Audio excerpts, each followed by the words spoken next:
നമസ്കാരം. കഴിഞ്ഞ ദിവസമാണ് പിണറായി വിജയൻ 38 കോടി രൂപ തന്റെയും കമ്പനി നേതാക്കന്മാരുടെയും ചികിത്സയ്ക്ക് എന്ന പേരിൽ കേരള ഖജനാവിൽ നിന്ന് തട്ടിയെടുത്തു എന്നുള്ള വിവാദ വാർത്ത പുറത്തു വന്നത്. അതിന് തൊട്ടു മുൻപ് മകൾ വീണയുടെ പേരിൽ ആരോപിക്കപ്പെടുന്ന മാസപ്പടി കേസിൽ വീണയുടെ സ്വത്തുക്കൾ ഇഡി കണ്ടുകെട്ടി എന്നുള്ള കണ്ടുകെട്ടാൻ പോകുന്നു എന്നുള്ള വാർത്തയും പുറത്തു വന്നിരുന്നു.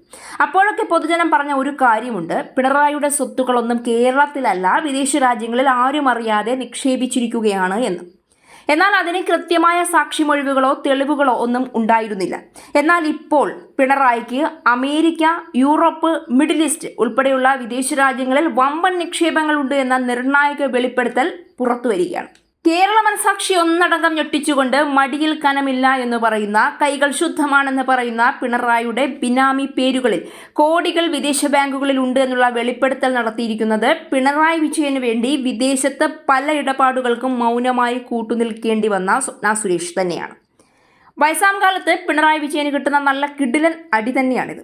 മകൾ വീണ വിജയന്റെ പേരിലുള്ള സ്വത്തുക്കൾ ഇഡി ഉദ്യോഗസ്ഥർ മരവിപ്പിക്കുമെന്ന് പറഞ്ഞപ്പോൾ തന്നെ കേരളത്തിലെ ജനങ്ങൾ അലമുറയിടുന്നുണ്ടായിരുന്നു. പിണറായിയുടെ വിദേശ അക്കൗണ്ടുകളും രേഖകളും പരിശോധിക്കണമെന്നും പിണറായി നടത്തിയ വിദേശ യാത്രകളുടെ മുഴുവൻ കാര്യങ്ങളും വെളിച്ചത്ത് വരണമെന്നും. പൊതുജനങ്ങളുടെ ആ പ്രാർത്ഥനയ്ക്കുള്ള പിണറായിയുടെ 10 വർഷത്തെ കള്ളത്തരവും ചതിയും സഹിക്കേണ്ടി വന്ന ജനങ്ങളുടെ പ്രാർത്ഥനയ്ക്കുള്ള ഫലമാണ് ഇപ്പോൾ ഉണ്ടായിരിക്കുന്ന പുതിയ സംഭവവികാസം. 38 കോടി കേരള ഖജനാവിൽ നിന്നെടുത്ത് വിദേശ ചികിത്സ എന്നും പറഞ്ഞ് പിണറായി 20ഓളം വിദേശയാത്രകൾ അധികാരത്തിലിരുന്ന കാലത്ത് നടത്തിക്കൂട്ടിയത് മുഴുവൻ ഇത്തരത്തിലുള്ള ബിനാമി പേരുകളിലുള്ള ബിസിനസ് ആവശ്യങ്ങൾക്കായിരുന്നു എന്ന ഞെട്ടിക്കുന്ന മറ്റുള്ള സത്യം കൂടി പുറത്തു വരുമ്പോൾ നിങ്ങൾ കണ്ടതൊന്നുമല്ല പിണറായി എന്ന് വ്യക്തമാവുകയാണ്. സാധാരണക്കാരുടെയും തൊഴിലാളി വർഗ പ്രസ്ഥാനത്തിന്റെയും പാർട്ടി, കട്ടൻ ചായയിലും പരിപ്പ് വടയിലും ലാളിത്യം കണ്ടെത്തുന്ന പാർട്ടി, ഒരു രക്തഹാരത്തിൽ വിപ്ലവങ്ങൾ സൃഷ്ടിക്കുന്ന പാർട്ടി, അങ്ങനെയുള്ള കമ്മ്യൂണിസ്റ്റ് പ്രസ്ഥാനത്തിന്റെ ഇന്നത്തെ അവസ്ഥയാണ് പറയുന്നത്. പിണറായി ഒരാളിലേക്ക് എന്തുകൊണ്ട് പാർട്ടി ചുരുങ്ങിപ്പോയി എന്ന്, പിണറായിയുടെ വാക്കുകൾക്ക് എന്തുകൊണ്ട് മറുവാക്കുണ്ടായില്ല എന്ന്, പിണറായി ഒറ്റ ഒരാളാണ് കേരളത്തിൽ ഇടതുപക്ഷ പ്രസ്ഥാനം തകർന്ന തരിപ്പണമാക്കാൻ കാരണമെന്ന് അണികൾ പോലും പറയുമ്പോഴും കുലുങ്ങാത്ത പിണറായിയുടെ ധൈര്യത്തിന് പിന്നിൽ എന്താണെന്ന് ഇപ്പോൾ കേരളത്തിലെ ജനങ്ങൾ തിരിച്ചറിയുകയാണ്. പണത്തിനു മേലെ ഒരു അന്വേഷണ ഏജൻസിയും പറക്കില്ല. പക്ഷേ കേരളത്തിലെ ജനങ്ങൾ മറക്കില്ല, പൊറുക്കില്ല ഈ നെറിയേട് പിണറായി. ചികിത്സ എന്ന പേരിൽ പിണറായി വിദേശ രാജ്യങ്ങളിൽ പോകുന്നത് ബിസിനസ് ആവശ്യങ്ങൾക്കെന്ന് വെളിപ്പെടുത്തി രംഗത്ത് വന്നത് സ്വപ്ന സുരേഷ് തന്നെയാണ്. അമേരിക്ക, യൂറോപ്പ്, മിഡിൽ ഈസ്റ്റ് ഉൾപ്പെടെയുള്ള വിദേശ രാജ്യങ്ങളിൽ പിണറായി നിക്ഷേപങ്ങൾ നടത്തിയിട്ടുണ്ടെന്നും സ്വപ്ന സുരേഷ് ആരോപിച്ചു. തനിക്കെതിരെ സംസാരിക്കുന്നവരെ ഇല്ലാതാക്കാൻ ശ്രമിക്കുകയാണ് പിണറായി വിജയൻ. തന്റെ ജീവന് ഭീഷണിയുണ്ട് എന്നും അധികാരത്തിലില്ലാത്തതിനാൽ ഇനി സത്യം പുറത്തു കൊണ്ടുവരാൻ കൂടുതൽ അവസരമുണ്ട് എന്നും സ്വപ്ന സുരേഷ് തുറന്നടിക്കുന്നുണ്ട്. എം ശിവശങ്കർ ഇപ്പോഴും പിണറായി വിജയന്റെ സഹായിയായി പ്രവർത്തിക്കുന്നുണ്ട് എന്നതിനൊപ്പം താൻ ആരുമായും സെറ്റിൽമെന്റ് നടത്തിയിട്ടില്ല എന്നും നിയമപരമായ പോരാട്ടം തുടരുമെന്നും അവർ കൂട്ടിച്ചേർത്തു. കേരളത്തിലെ മുഖ്യമന്ത്രിമാരുടെ മുഴുവൻ വിവരങ്ങളും പരിശോധിച്ചാൽ ലഭിക്കുന്ന കണക്കുകൾ പ്രകാരം ഏറ്റവും കൂടുതൽ വിദേശയാത്ര നടത്തിയ മുഖ്യമന്ത്രി പിണറായി വിജയനാണ്. പിണറായി നടത്തിയ വിദേശയാത്രകളിൽ ലഭ്യമായ ചില കണക്കുകൾ ഇനി പരിശോധിക്കാം. 2016 കേരളത്തിന്റെ മുഖ്യമന്ത്രിയായി അധികാരമേറ്റ പിണറായി വിജയൻ 10 വർഷത്തോളം നീണ്ട ഭരണകാലത്ത് നിരവധി വിദേശയാത്രകൾ നടത്തി. ചിലത് സംസ്ഥാനത്തിന്റെ വികസനത്തിനും നിക്ഷേപം ആകർഷിക്കാനുമുള്ള ഔദ്യോഗിക സന്ദർശനങ്ങളായിരുന്നു എന്ന് പറഞ്ഞപ്പോൾ ചിലത് ആരോഗ്യപരമായ ചികിത്സയ്ക്കായുള്ള സ്വകാര്യ യാത്രകളായിരുന്നു എന്നതാണ് കണക്ക്. ഈ യാത്രകൾ പലപ്പോഴും രാഷ്ട്രീയ ചർച്ചകൾക്കും വിവാദങ്ങൾക്കും വഴിവെച്ചിട്ടുണ്ട്. ഭരണത്തിന്റെ ആദ്യഘട്ടത്തിൽ തന്നെ 2018 പ്രളയത്തിന് പിന്നാലെ വിദേശ സഹായവും നിക്ഷേപ സാധ്യതകളും തേടി ഗൾഫ് മേഖലയുൾപ്പെടെയുള്ള രാജ്യങ്ങളുമായി കേരളം സജീവമായി ഇടപെട്ടു. അതേ വർഷം ആരോഗ്യ പരിശോധനയ്ക്കായി അമേരിക്കയിലെ മയോ ക്ലിനിക്കിൽ മുഖ്യമന്ത്രി ചികിത്സ തേടിയതും ദേശീയ തലത്തിൽ വാർത്തയായിരുന്നു. പിന്നീട് കോവിഡ് മഹാമാരിക്ക് ശേഷവും ആരോഗ്യ പരിശോധനയ്ക്കായി അദ്ദേഹം അമേരിക്ക സന്ദർശിച്ചു. ഈ ചികിത്സാ യാത്രകൾ പ്രതിപക്ഷം പലതവണ വിമർശിച്ചപ്പോൾ ആരോഗ്യകാര്യങ്ങളിൽ വ്യക്തിപരമായ ചികിത്സ തിരഞ്ഞെടുക്കാനുള്ള അവകാശമാണെന്ന് സർക്കാർ വിശദീകരിച്ചു. 2022 പിണറായി വിജയൻ യൂറോപ്യൻ രാജ്യങ്ങളായ നോർവേ, ഫിൻലാൻഡ്, UK എന്നിവിടങ്ങൾ സന്ദർശിച്ചു.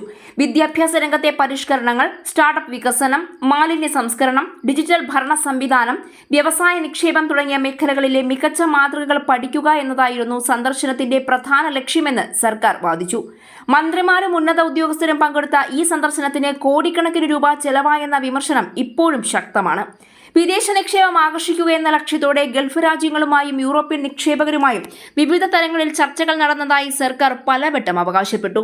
കേരളത്തിൽ വ്യവസായ സൗഹൃദ അന്തരീക്ഷം സൃഷ്ടിക്കാനും IT, വിദ്യാഭ്യാസം, ടൂറിസം, ആരോഗ്യരംഗം എന്നിവയിൽ കൂടുതൽ സഹകരണം ഉറപ്പാക്കാനുമാണ് ഈ സന്ദർശനങ്ങൾ സഹായിച്ചതെന്നാണ് ഭരണപക്ഷത്തിന്റെ അന്നത്തെ നിലപാട്. അതേസമയം മുഖ്യമന്ത്രിയുടെ വിദേശ ചികിത്സകളും ഔദ്യോഗിക വിദേശയാത്രകളുടെ ചെലവും പ്രതിപക്ഷം സ്ഥിരമായി രാഷ്ട്രീയ വിഷയമാക്കിയിരുന്നു.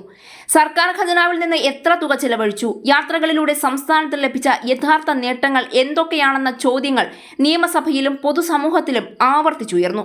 മറുവശത്ത് വികസനത്തിനായി ലോകത്തിന്റെ മികച്ച മാതൃകകൾ പഠിക്കുകയും വിദേശ നിക്ഷേപം ആകർഷിക്കുകയും ചെയ്യുന്നത് ഒരു മുഖ്യമന്ത്രിയുടെ ഉത്തരവാദിത്വത്തിന്റെ ഭാഗമാണെന്ന് ഭരണപക്ഷം വാദിച്ചു ജയിച്ചു. പിണറായി വിജയന്റെ വിദേശയാത്രകളെ വിലയിരുത്തുമ്പോൾ സംസ്ഥാന വികസനത്തിനായുള്ള ഔദ്യോഗിക നയതന്ത്ര നീക്കങ്ങളായും ആരോഗ്യപരമായ ചികിത്സാ സന്ദർശനങ്ങളായും അവയെ 2 തലങ്ങളിലാണ് സർക്കാർ വിശദീകരിച്ചത്. എന്നാൽ ഈ യാത്രകൾ കേരളത്തിന്റെ രാഷ്ട്രീയ ചർച്ചകളിൽ എന്നും ശ്രദ്ധാകേന്ദ്രമായി തുടരുകയും ഭരണത്തിന്റെ പ്രവർത്തന രീതിയെക്കുറിച്ചുള്ള വ്യത്യസ്ത രാഷ്ട്രീയ വിലയിരുത്തലുകൾക്ക് ഇടയാക്കുകയും ചെയ്തുവെന്നത് തർക്കമില്ലാത്ത യാഥാർത്ഥ്യമാണ്. കേരളത്തിൽ വിദേശ നിക്ഷേപം ആകർഷിക്കുക എന്നത് എല്ലാ സർക്കാരുകളുടെയും പ്രഖ്യാപിത ലക്ഷ്യമാണ്. പിണറായി വിജയന്റെ നേതൃത്വത്തിലുള്ള സർക്കാരും ഇതേ ലക്ഷ്യം മുൻനിർത്തി വിദേശ രാജ്യങ്ങളുമായി സഹകരണം വർദ്ധിപ്പിക്കാനും നിക്ഷേപം കൊണ്ടുവരാനും നിരവധി ശ്രമങ്ങൾ നടത്തിയതായി അവകാശപ്പെട്ടു. എന്നാൽ ഈ നീക്കങ്ങൾക്കൊപ്പം വിവിധ രാഷ്ട്രീയ ആരോപണങ്ങളും വിവാദങ്ങളും ഉയർന്നു. പ്രതിപക്ഷം പ്രധാനമായും ഉന്നയിച്ച ആരോപണങ്ങളിലൊന്ന് വിദേശ സന്ദർശനങ്ങളിലൂടെ പ്രഖ്യാപിച്ച നിക്ഷേപങ്ങളിൽ എത്രത്തോളം യാഥാർത്ഥ്യത്തിൽ കേരളത്തിലെത്തിയെന്നതാണ്. UAE, യൂറോപ്യൻ രാജ്യങ്ങൾ, ബ്രിട്ടൻ, ഫിൻലൻഡ്, നോർവേ തുടങ്ങിയ സ്ഥലങ്ങളിലേക്കുള്ള ഔദ്യോഗിക സന്ദർശനങ്ങൾക്കു ശേഷം നിരവധി ധാരണാപത്രങ്ങൾ ഒപ്പുവെച്ചതായി സർക്കാർ അറിയിച്ചു. എന്നാൽ അവയിൽ എത്ര പദ്ധതികൾ യാഥാർത്ഥ്യമായി, എത്ര തൊഴിലവസരങ്ങൾ സൃഷ്ടിക്കപ്പെട്ടു, സംസ്ഥാനത്തിന് ലഭിച്ച സാമ്പത്തിക നേട്ടം എന്തായിരുന്നു എന്നതിനെക്കുറിച്ച് ഇപ്പോഴും ഒരു വ്യക്തതയും ഇല്ല എന്നുള്ളതാണ് വാസ്തവം. കേരളത്തിന് വേണ്ടി ഇത്രയേറെ കോടികൾ വിദേശ രാജ്യങ്ങളിൽ കേരളത്തിൽ വന്നും അല്ലാതെയും വാഗ്ദാനം ചെയ്തു എന്ന് പിണറായി സർക്കാർ പറയുന്നതിന്റെ വാസ്തവം എന്താണ്? അങ്ങനെ എത്ര കോടി രൂപ കേരളത്തിന് കിട്ടി? കേരളത്തിൽ അത് വെച്ച് എന്തൊക്കെ ചെയ്തു? എത്ര പേർക്ക് തൊഴിൽ കൊടുത്തു? എത്ര സ്ഥാപനങ്ങൾ പണിഞ്ഞു? ചോദ്യങ്ങൾ ഉയരുകയാണ് പിണറായി. ഉത്തരം കരുതി വെച്ച് കാത്തിരുന്നു. പൊതുമധ്യത്തിൽ പിണറായി ചോദ്യം ചെയ്യപ്പെടാൻ ഇനി അധിക കാലമില്ല.